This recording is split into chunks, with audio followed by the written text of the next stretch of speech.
Masih di 101,8 FM Smart FM Medan, Business and Inspiration, part of Magic Network. Kita masih dalam program Smart Community dan tentunya kita masih bersama komunitas perempuan hari ini. Nah, tadi kita sudah tanya satu-satu nih Smartners, anggota yang hadir di studio Smart FM ini, kenapa mereka mau gabung di komunitas ini. Dan sekarang kita pengen tahu nih, kegiatan apa aja Mbak Lusti yang ada di komunitas ini? Ya, kegiatan di komunitas kita ini diantaranya ada diskusi tiap bulan, diskusi reguler kita namakan.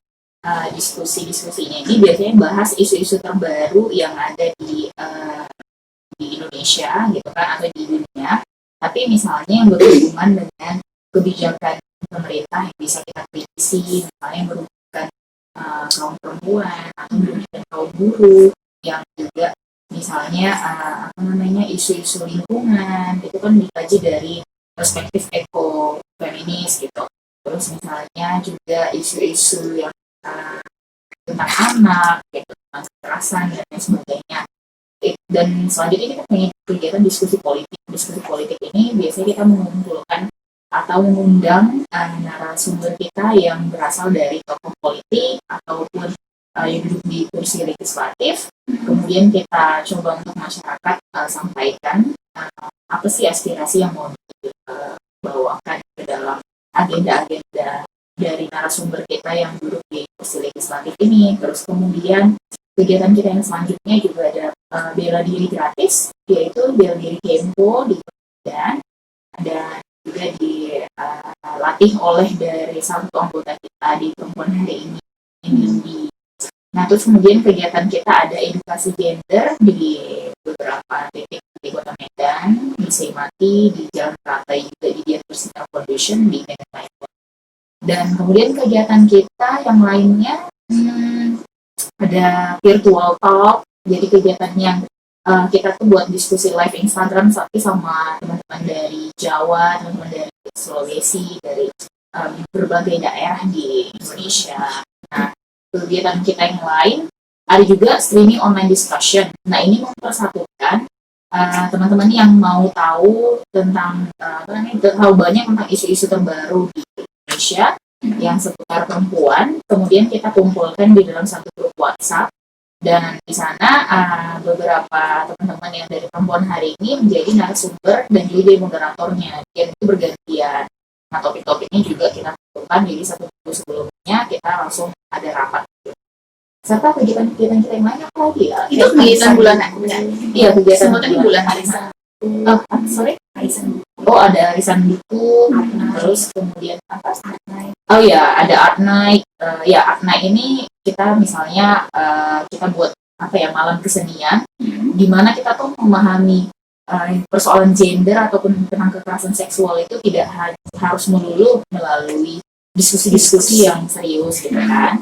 Tapi kita juga punya ruang seni yang satir dan juga syarat akan pesan-pesan moral atau pesan-pesan yang berhubungan dengan stop kekerasan, tapi melalui aplikasi seni seperti lagu-lagu, terus kemudian melalui kabaret, dan juga melalui penampilan teman-teman perform gitu. Kira-kira seperti itu. Berarti semua kegiatan bulanan sebulan sekali dilakukan. Sebenarnya kegiatannya itu misalnya ini bulan Juli. Nah, jadi kita tuh rencananya besok kalau bisa terrealisasi, besok tuh kita ada kegiatan di Dian Persita edukasi gender. Baru minggu depannya lagi kegiatan kita di Seimati edukasi gender. Baru minggu depannya lagi kita kegiatannya diskusi bulanan yang mau kita realisasikan setelah wabah corona ya, setelah wabah pandemi ini. Itu diskusinya yang bertemakan tentang angka kematian ibu yang tinggi. Kita akan undang dokter di bidang kandungan spesialis. Nah, untuk berbicara atau mengupas dari perspektif medis tentang mengapa angka kematian pada ibu itu banyak sekali gitu pada saat melahirkan. Nah, itu mau kita kupas juga bersama. Jadi di bulan Agustus kegiatannya beda lagi, dan tapi itu kegiatannya reguler. Jadi bisa dalam satu minggu itu kegiatan kita 2, bahkan kadang 3 tiap minggunya.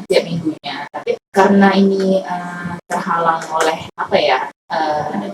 iya prosedur dari pemerintah yang apa ya yang kita tuh harus meminimalisir untuk ya ramai-ramai berkumpul gitu kan. Ya udah kita cari inisiasinya, ya udah kegiatannya online dulu gitu.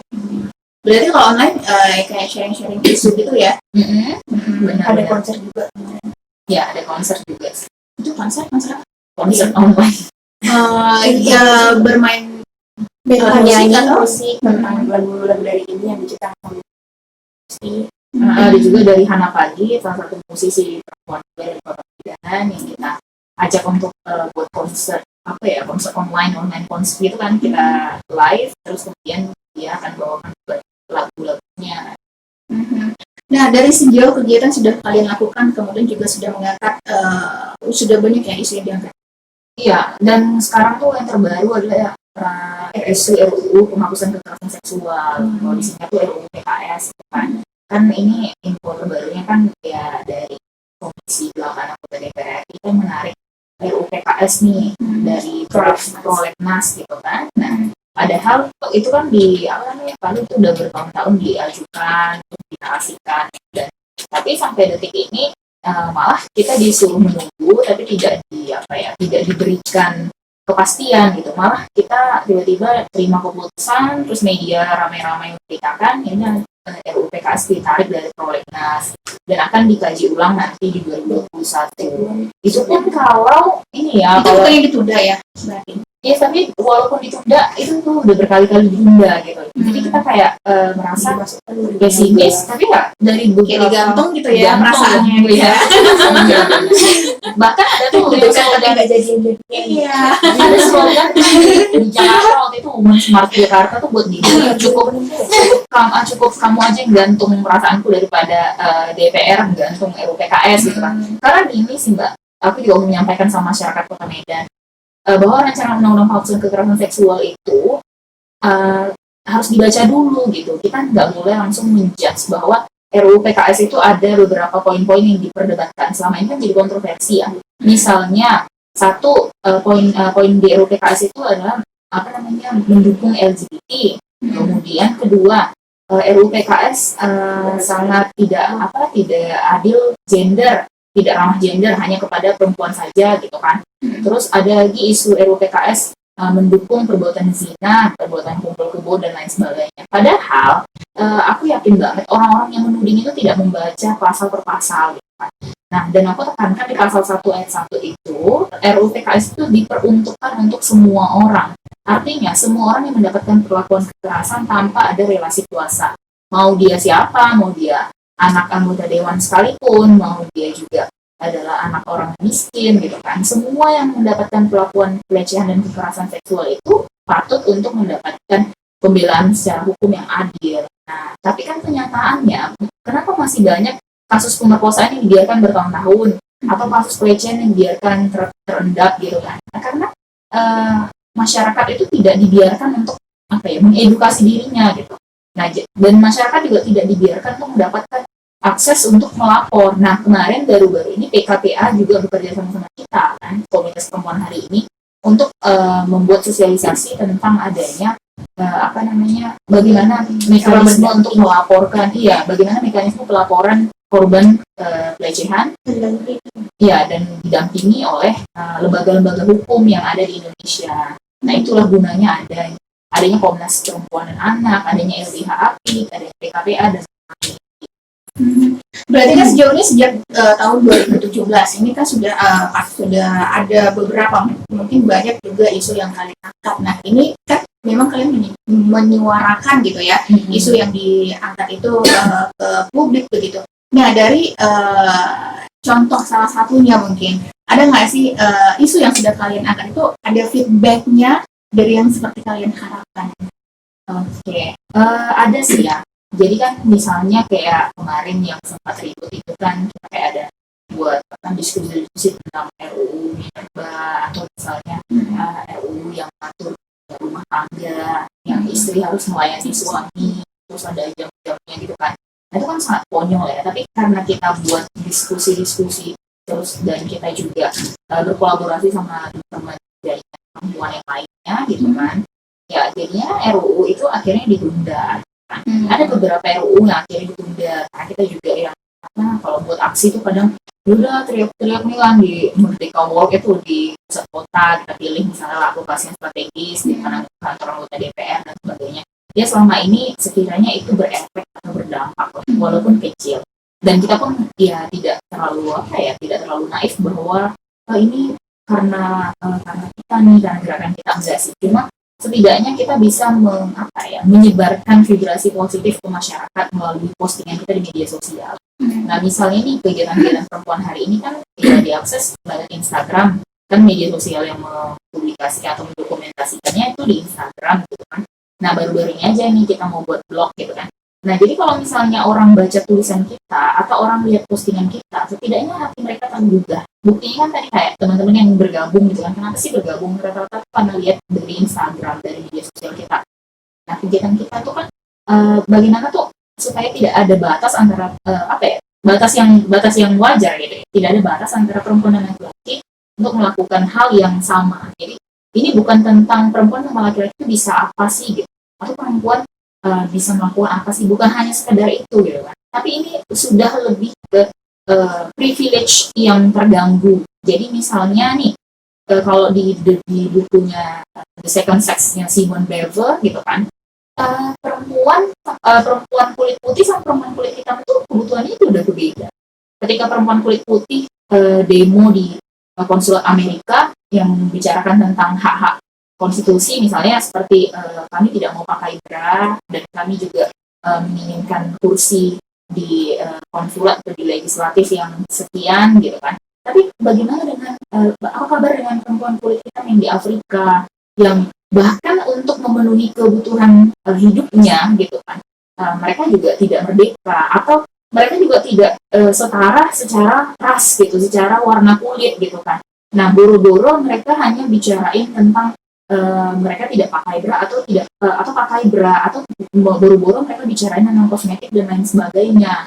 Nah kira-kira gitu, kita tuh kayak di perempuan hari ini dan di komunitas-komunitas perempuan lainnya itu kita tuh kan intinya we are feminist gitu ya. Nah jadi feminis itu kan feminis itu bukan tentang seks, bukan tentang jenis kelamin, tapi feminis itu sudah jauh membicarakan tentang bagaimana kesejahteraan itu diperjuangkan gitu kan. Contoh nih ya Mbak ya, misalnya ini aku juga belajar dari Dr. Dea, dia salah satu feminis di Jakarta kan. Nah, itu di salah satu artikel feminis yang dari Amerika pernah menyatakan seperti ini. Misalnya nih, aku perempuan dan aku menuntut supaya aku bisa merokok gitu kan. Nah, perjuangan feminis pada hari ini tuh bukan hanya perempuan tuh bisa merokok atau tidak. Perempuan bisa merokok, terserah gitu kan. Perempuan bisa melakukan apa yang dilakukan oleh laki-laki. Tapi di balik rokok yang kita hisap itu ada jutaan perempuan yang bekerja sebagai buruh rokok yang mengolah rokok itu dengan upah rendah gitu. Nah, kita sudah pada titik itu gitu kan. Nah, ketika kita sudah pada titik itu atau poin itu, kita bertanya lagi nggak sama diri kita, apakah aku ingin berdaya? Nah, kalau aku mau merokok dan aku ingin disebut berdaya, maka aku melinting rokokku sendiri. Aku tanam, aku panen, atau aku beli aja dari petani, tapi aku melinting rokokku sendiri tanpa harus pakai rokok yang diolah oleh buruh di pabrik rokok gitu. Itu kan udah standarisasi dan kapitalisme gitu. Nah jadi seperti itu rumitnya pembahasan tentang feminis. Ini bukan tentang laki-laki atau perempuan bisa apa. Ini bukan hanya tentang pelecehan seksual, tapi pelecehan seksual tetap prioritas gitu kan dalam agenda-agenda feminis. Tapi ini sudah bicarain kapitalisme. Kalau kapitalisme misalnya kulit putih gitu, bahwa semua perempuan yang mengidamkan ingin menjadi kulit putih itu kenapa? Karena standar iklan dalam kapitalisme, perusahaan-perusahaan yang ya ini kan teman-teman yang kayak perusahaan-perusahaan tuh ingin membuat standar bahwa perempuan yang cantik itu yang langsing, yang kulitnya putih, dia tinggi, terus kemudian hidungnya harus mancung, alis matanya juga. Jadi kayak gini gitu ya.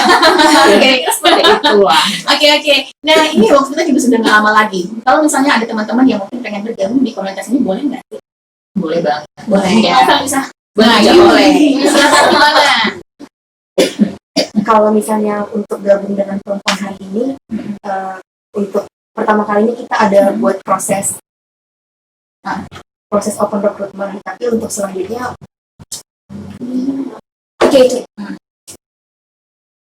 untuk pertama kalinya kita udah buat open recruitment. Jadi yang hasil open recruitment itu mereka yang keterima. Jadi kita punya hal-hal yang kita lakukan bagaimana untuk menerima, bukan asal terima aja gitu kan. Karena kita untuk apa kuantitas banyak tapi kualitasnya sama aja gitu, kita nggak seproduktif yang sebelumnya gitu kan. Berarti harus ngomongin kemana? Kalau ngomongnya bisa cek di Instagram kita @perempuan hari ini, dan kalau misalnya mau ketemu dengan kita di Literasi Kopi juga menjadi wadah kita gitu kan. Jadi kita mungkin bisa kopi darat di sana. Oke, berarti kalau mau info lebih lanjutnya cek aja di Instagram gitu ya. Kemudian juga datang ke Literasi Kopi gitu ya.